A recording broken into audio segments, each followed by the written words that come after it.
আপনি জিম করতেছেন, মাসেলের ব্যায়াম করতেছেন, কিন্তু প্রোটিন খাইতেছেন না। কী হবে জানেন? ইনজুরি হয়ে বিছানায় পড়ে থাকবেন।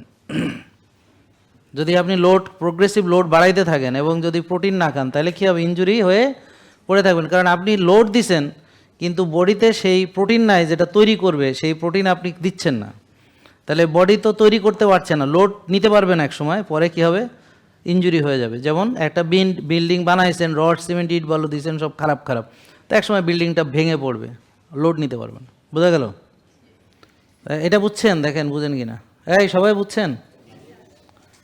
তাহলে আজকে আপনারা দুর্বল, সেটাও আপনাদের দুই হাতের কামাই, আর আজকে আপনারা শক্তিশালী, সেটাও আপনার দুই হাতের কামাই। যারা শক্তি চর্চা করছে তারা শক্তিশালী আছে, যারা করে নাই তারা দুর্বল। তো বেশিরভাগ লোক কি শক্তি চর্চা করে কি করে না? তাহলে বেশিরভাগ লোক যে দুর্বল হবে এই ব্যাপারে আপনাদের কোনো সন্দেহ আছে? তাহলে এই জিনিসটা স্বাভাবিক না অস্বাভাবিক?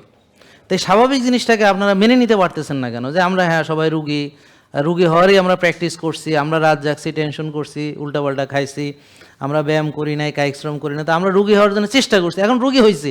এটা তো একটা স্বাভাবিক ব্যাপার, তাই না? তো এটাতে আপনারা মেনে নিতে পারতেছেন না কেন? আপনি কেন বলতেছেন যে আমার এই কষ্ট সেই কষ্ট? বাবার, এটা তো আপনার অর্জন, আপনি এই কষ্ট আপনি অর্জন করছেন, আপনার ওজনটা আপনি অর্জন করছেন, আপনার ফ্যাটি লিভার আপনি অর্জন করছেন, আপনি মনে করেন যে এই দুর্বলতা আপনি অর্জন করছেন, ক্যান্সার আপনি অর্জন করছেন। এটা তো আপনার দুই হাতের কামাই, এটা তো আপনি করছেন। এখন কেন আপনার খারাপ লাগতেছে? জেকে লাইফস্টাইল লিমিটেড, ওষুধ মুক্ত সুস্থ জীবন।